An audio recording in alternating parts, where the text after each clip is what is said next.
ठीक है। So according to second law of thermodynamics whatever heat is given to a Carnot engine या कोई heat engine है, so that completely given heat can not be converted into mechanical energy. इसका एक part mechanical energy में जाता है, मतलब work होता है, and there is a loss of heat.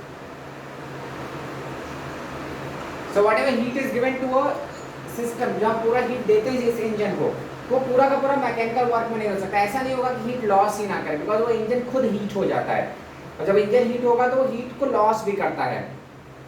तो कंप्लीटली अगर हम 100 जूल का इनपुट हीट देते हैं तो 100 जूल वर्क नहीं करेगा, वर्क कम ही करता है 100 से, मतलब 40 joule 50 joule less than that given. जहां से हम हीट देते हैं उस इंजन को, that is called source,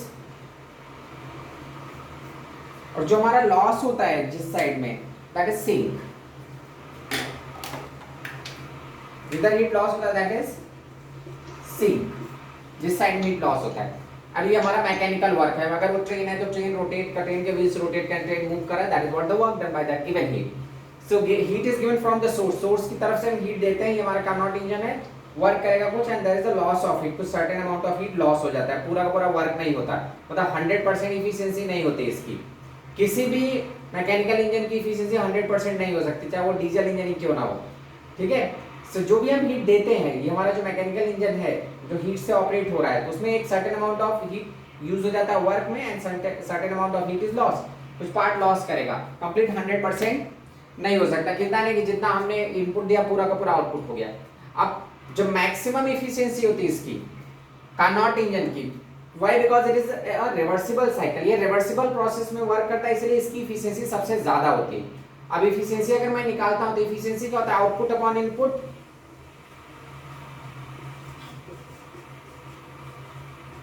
efficiency is equal to what, work upon input given heat।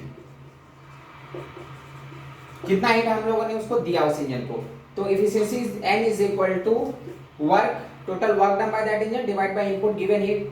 Work हमारे यहाँ पे क्या होगा, W डिवाइड बाय, अब सपोज इधर साइड से उसको Q1 हीट मिला, उसमें W उसने वर्क किया, and Q2 amount of heat is lost, so work is what W divide by Q1 the total input given heat. तो यहाँ पे हमारा जो इनपुट हीट हमने दिया था Q1, उसी में से certain amount of heat work में यूज हुआ और certain amount of heat is lost. So what we can write, Q1 is equal to work done plus loss of heat, total Q1 is equal to work plus loss of heat. यहां से अगर मैं निकालता तो in place of work what you can put Q1 minus Q2, तो efficiency is equal to Q1 minus Q2 divide by Q1। हम इसको और सिंप्लीफाई कर सकते हैं, we can write 1 minus q2 by q1, I can divide it ना, तो 1 minus q2 by q1, this is what efficiency of Carnot engine।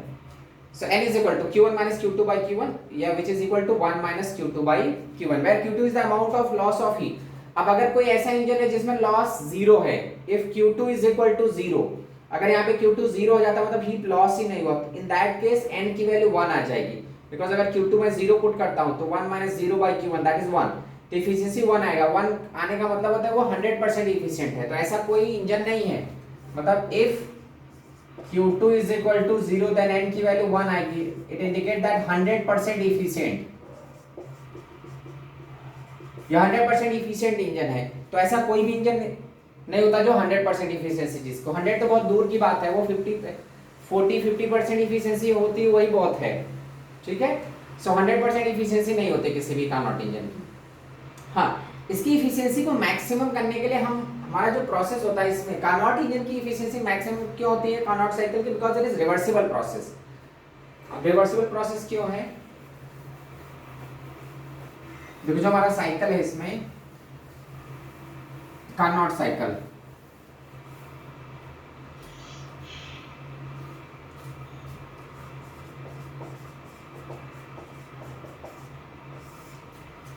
यहाँ पे ये हमारा पीवी ग्राफ है, मैं ये साइकिल प्लॉट कर रहा हूँ, हमारा V हमारा प्रेशर। यहाँ पे दो आइसोथर्मल प्रोसेस, दो एडियाबैटिक प्रोसेस है, ठीक है। पहला हमारा स्टेप से आइसोथर्मल का स्लोप कम रहता है, एडियाबैटिक का स्लोप ज्यादा होता है, तो दो आइसोथर्मल प्रोसेस रहेंगे और दो एडियाबैटिक, लाइक दिस। इस वे में हमारा, ठीक है। So first from A to B, B to C and C to D. A to B हमारा जो प्रोसेस है, this is isothermal process. Isothermal expansion, देखो वॉल्यूम चेंज हो रहा है, यहां से यहां तक वॉल्यूम हो गया, दैट इज आइसोथर्मल एक्सपेंशन। अब एक्सपेंशन समझ जाना, मैं यहाँ पे एक्सपेंशन नहीं लिख रहा हूँ, मालूम चल रहा है कि ये ग्राफ जो है वॉल्यूम इंक्रीज कर रहा है। This process from B to C, B to C भी कर्व ग्राफ है और इसका स्लोप ज्यादा है, तो this is adiabatic expansion. Then C, ये हमारा B to C, then C to D, ये जो प्रोसेस रिटर्न जा रहा है सी टू डी। तो सी टू डी देखो गैस कंप्रेस्ड हो रहा है, मतलब गैस का वॉल्यूम डिक्रीज किया। सो अगेन इट इज ये हमारा isothermal expansion, this is what isothermal compression, isothermal compression, because here volume of that gas decreases, ये जो गैस expanded था वो फिर से initial volume की तरफ जा रहा है, it is compressed, and then here from D to A, adiabatic compression. Again this process is what? Adiabatic compression.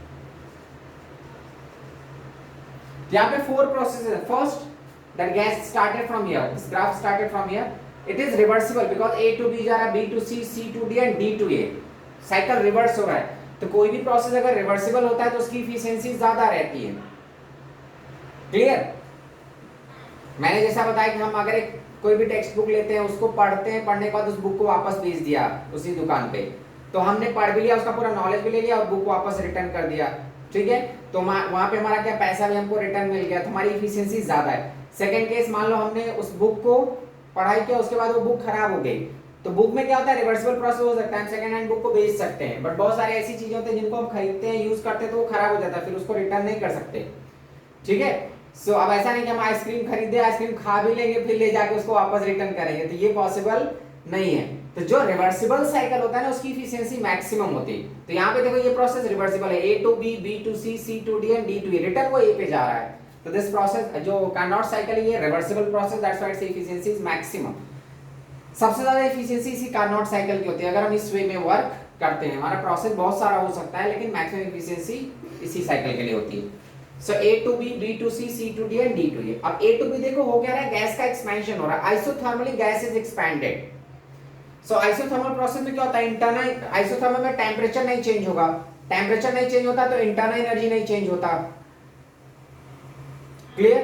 तो देखो ए टू बी जो हमारा प्रोसेस है, A to B it is isothermally expanded. तो अगर हम किसी गैस का एक्सपेंशन करते हैं आइसोथर्मली, तो कैसे होगा, मान लो यहाँ पे हमारा कोई गैस है, फर्स्ट हमारा गैस सिलेंडर है, द गैस इज एक्सपैंडेड,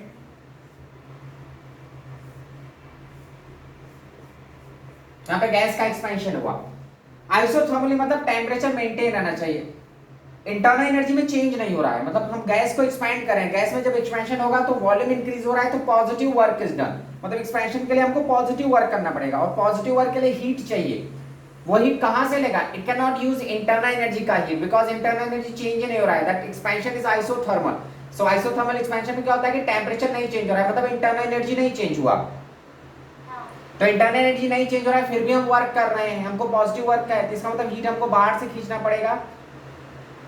मेरे पास बैंक बैलेंस है और मुझे पैसा खर्च करना है, मान लो मेरे बैंक बैलेंस में 10 लाख रुपए है, बट मुझे 2 लाख खर्च करना है, बट मैं बैलेंस टच नहीं कर सकता, अपना बैंक बैलेंस टच नहीं कर सकता, तो मुझे वो 2 लाख कहां से अरेंज करना होगा, मुझे मेरी बाहर से कहीं सैलरी आनी चाहिए, ठीक है, तभी मैं खर्च कर सकता हूं। तो यहाँ पे इस प्रोसेस में क्या हो रहा है कि ये गैस एक्सपैंड हो रहा है, लेकिन इसका टेम्परेचर नहीं चेंज हो रहा है, मतलब इंटरनल एनर्जी सेम है, जो इंटरनल एनर्जी यहाँ पे है, सेम इंटरनल एनर्जी यहाँ पे, फिर भी वर्क हुआ, तो इस वर्क के लिए वो क्या करेगा, बाहर से हीट एब्जॉर्ब करेगा, इसलिए हमारा कंडक्टिंग मटेरियल रहता है यहाँ पे, मतलब सराउंडिंग से वो हीट खींच सकता है।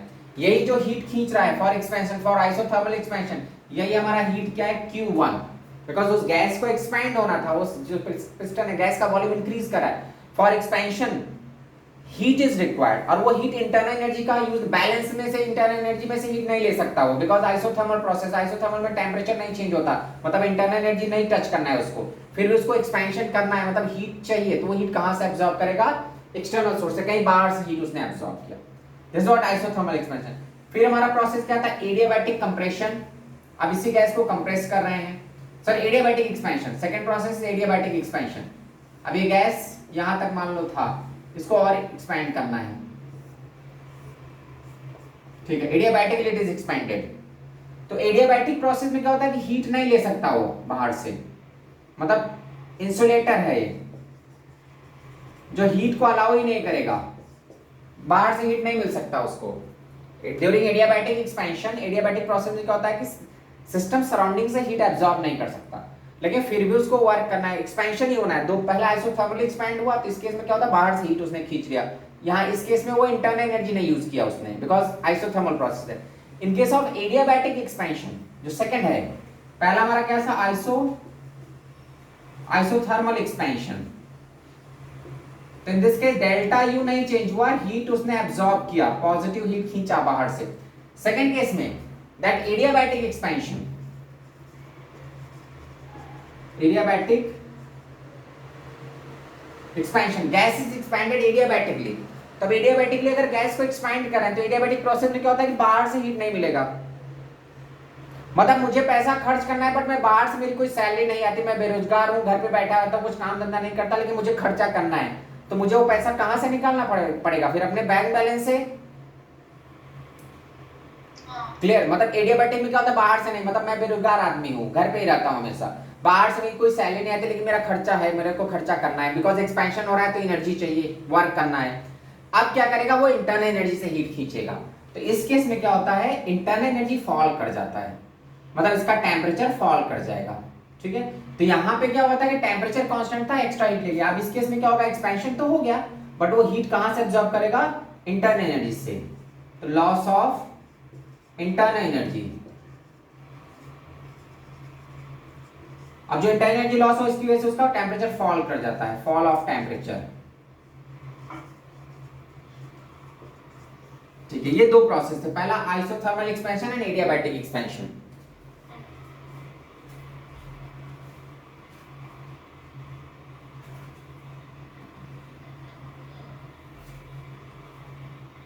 सर और एक और पूछना था। अब नेक्स्ट इसको मुझे कंप्लीट करने दो। तो अब ये हमारा isothermal expansion, adiabatic expansion. Next compression, दोनों कंप्रेशन भी हुए थे, isothermal compression and adiabatic compression. अब आइसोथर्मल अगर कंप्रेशन करते हैं and that gas is compressed isothermally, तो फिर से आइसोथर्मल एंड एडियाबैटिक। आइसोथर्मल मतलब सराउंडिंग से हीट ले सकता है वो,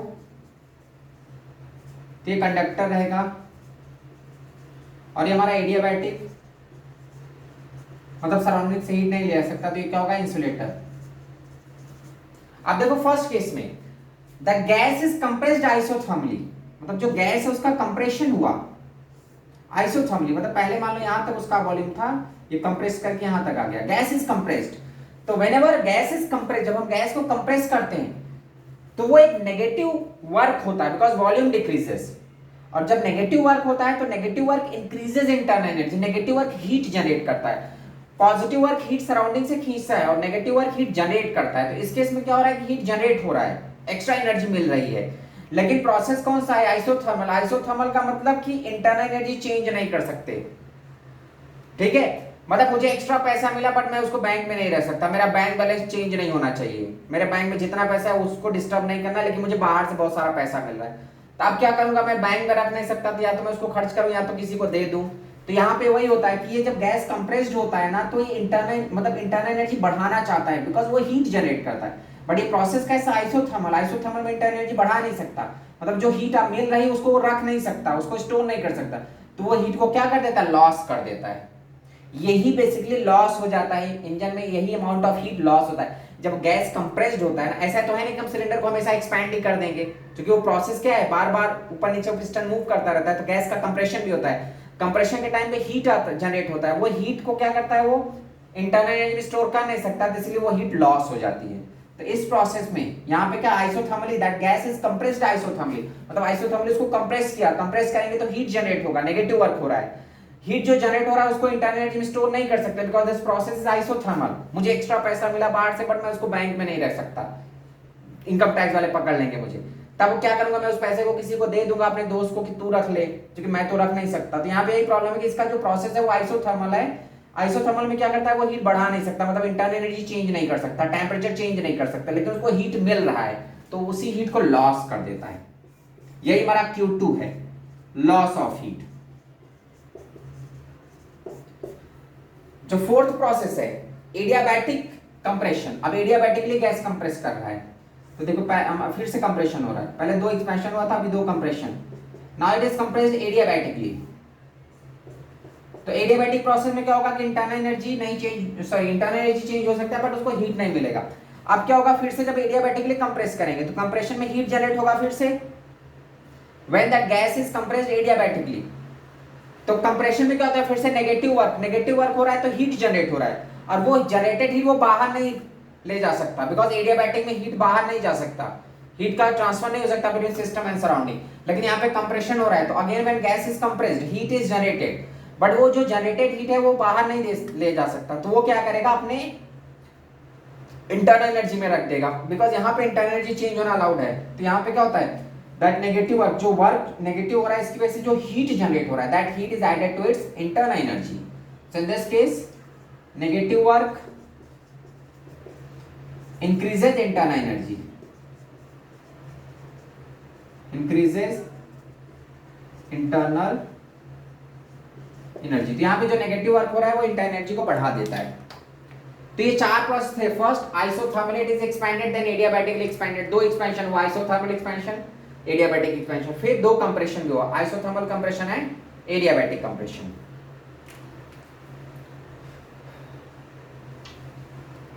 ठीक है, अब इसमें देख लो ये हमारा वर्क हम कैसे निकाल सकते हैं। अगर पूरा कंप्लीट साइकिल होता है, फॉर अ कंप्लीट साइकिल जो चेंज इन इंटरनल एनर्जी होता है वो क्या होता है, 0। पूरा अगर एक क्लोज रिवर्सिबल साइकिल यहां से यहां तक पूरा for a complete cycle, delta U for a cycle क्या होता है, delta U for a complete cycle is 0। मतलब डेल्टा यू हमारा जो टोटल इस प्रोसेस में ए टू बी उसने हीट बाहर से खींचा, इस प्रोसेस में हीट नहीं मिला, इधर भी कोई हीट नहीं मिला है, फिर इस प्रोसेस। तो यहां पे देखो Q 0 है, B टू C कोई हीट नहीं मिल रहा है, C to D sorry D to C भी कोई, D टू A भी कोई हीट नहीं यूज कर रहा है वो।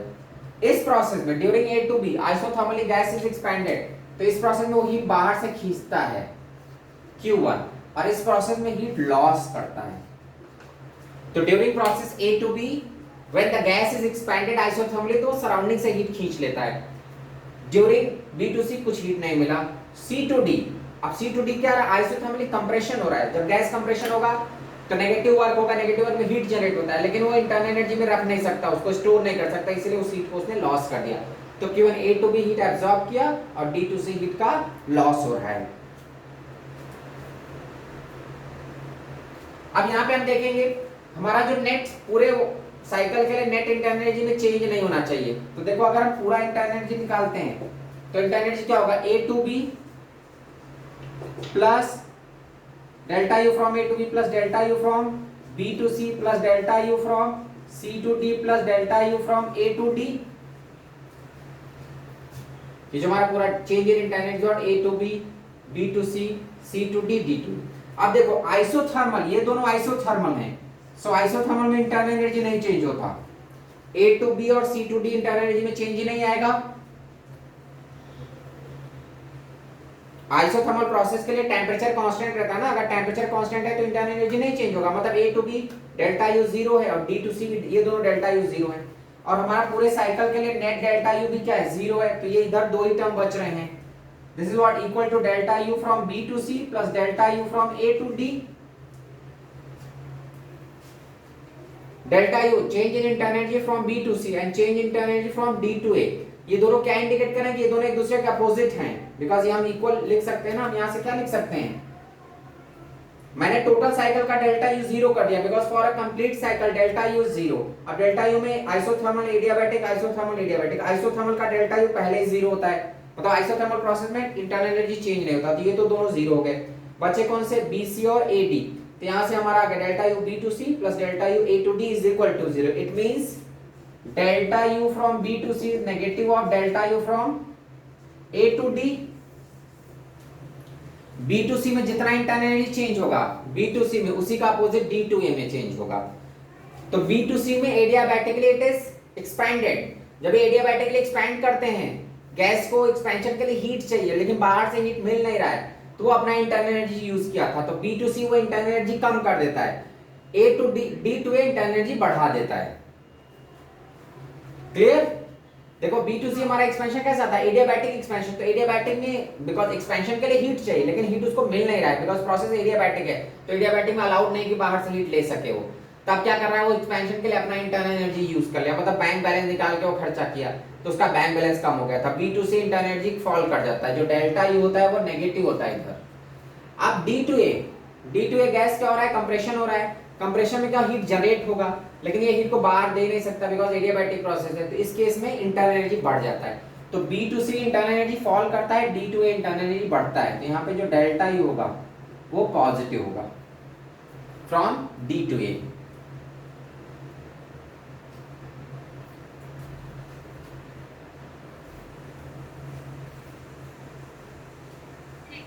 अब यहाँ पे हर एक प्रोसेस का वर्क भी निकाल सकते हैं हम, A to B B to C। ये हमारा जो पूरा यहाँ से यहाँ तक एरिया होगा, ये आइसोथर्मल के वर्क का फॉर्मूला क्या होता है?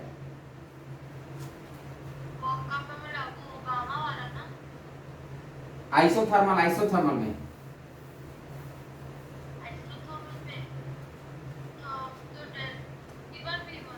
तो देखो work from A to B work क्या होगा, आइसोथर्मल के nRT log n, यहाँ पे मान लो मैं प्रेशर ले रहा हूँ P1 V1 T1, इधर क्या हो जाएगा P2 V2 T1 ही रहेगा, टेम्परेचर सेम है।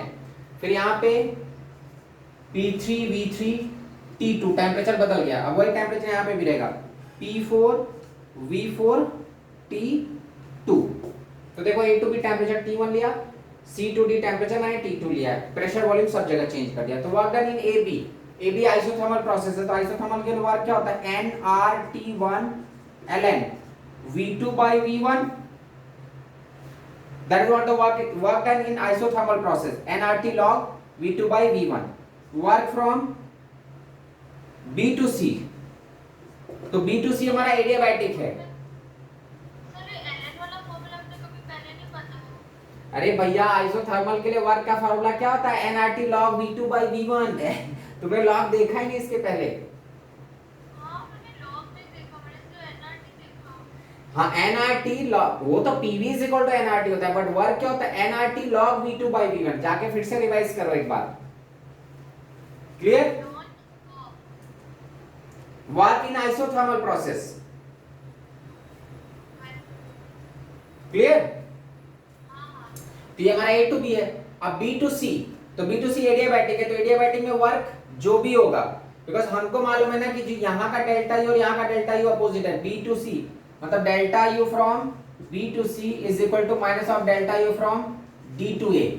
जो B to C internal energy fall किया था, D to A internal energy rise कर जाता है, और एडियाबैटिक प्रोसेस के लिए इंटरनल एनर्जी का अपोजिट ही वर्क होता है। तो यहाँ पे हमारा क्या होगा, वर्क, बिकॉज हीट तो मिलता नहीं, तो फर्स्ट लॉ ऑफ थर्मोडायनामिक्स अगर अप्लाई करेंगे, Q इज इक्वल टू क्या होता है, डेल्टा यू प्लस वर्क। तो ये तो जीरो है एडियाबैटिक के लिए, तो इज इक्वल टू क्या होगा, डेल्टा यू प्लस वर्क, या work is equal to minus delta U. For an adiabatic process work done is nothing but change in negative of change in internal energy. ये हमारा work कहां से होगा, B to C, negative work B to C is equal to work from D to A। मतलब B to C जितना work होता है उतना ही वर्क D टू A, और दोनों एक दूसरे के अपोजिट हैं, मतलब ये दोनों वर्क तो हो ही नहीं रहे, ये दोनों में आपस में कैंसिल हो गए हैं। पूरे प्रोसेस में, पूरे साइकिल में केवल इधर वर्क होता है, इधर पॉजिटिव वर्क होता है, इधर नेगेटिव, और इन दोनों का वर्क आपस में ही कैंसिल हो जाता है, BC और AD का। क्लियर? इस पूरे साइकिल में क्या हो रहा है, A to B positive work हो रहा है, तो हीट उसने खींचा, B टू C और A टू D का वर्क आपस में ही कैंसिल कर ले रहे हैं, और C to D negative work हो रहा है। तो मैं बात B टू C, ये तो आपस में कैंसिल हो रहे थे, इनको इनका वर्क निकालने का जरूरत नहीं, पूरे साइकिल के लिए वर्क निकालेंगे तो बस इसका और इसका ही निकालना है, इनका तो आपस में ही जा रहा है, कैंसिल हो रहा है। C टू D देखो work from C to D, तो क्या होगा, nRT2 ln V4 by V3। For this process work is equal to, it is also an isothermal process, so for this process C to D work is what, nRT2 ln V4 by V3। ये जो work, ये हमारा total work है, ये हमारा जो work था ये Q1 हीट एब्जॉर्ब किया उसने सराउंडिंग से और ये लॉस किया। इस प्रोसेस में जो वर्क हो रहा है ना, वर्क के लिए वो क्या कर रहा है, हीट खींच रहा है, और इस प्रोसेस में जो वर्क हो रहा है वही लॉस कर रहा है। अब इफिशियंसी में हम इसको पुट कर सकते हैं, तो इफिशियंसी क्या होती है 1 माइनस Q2 बाई Q1। तो 1 माइनस पुट करेंगे तो यहाँ पे फिर आ जाता है Q2 की जगह nR nR कैंसिल हो जाएगा, ये हमारा V2 बाई V1, यहाँ से यहाँ जो वॉल्यूम का एक्सपेंशन है और V4 बाई V3 इक्वल रहते हैं, तो वो सिंप्लीफाई होकर आ जाता है 1 माइनस T2 बाई T1। अगर मैं पुट कर देता हूँ ना, Q2 ये पुट करोगे और Q1 ये पुट करेंगे, सॉरी Q1 ये और Q2 ये, तो ये डिनोमिनेटर में रहेगा, तो T1 डिनोमिनेटर में आएगा, T2 न्यूमरेटर में। ये V2 V1 का रेशियो V4 V3 से मैच करता है, मतलब यहाँ से जो वॉल्यूम का चेंज हुआ V1 V2 और V3 V4 का जो कंप्रेशन, उसका वॉल्यूम का रेशियो सेम रहता है। V1 या V2 by V1 is equal to V4 by V3। तो इसको अगर पुट करेंगे तो कैंसिल हो जाएगा, तो हमारा क्या आ जाता है 1 माइनस T2 बाई T1।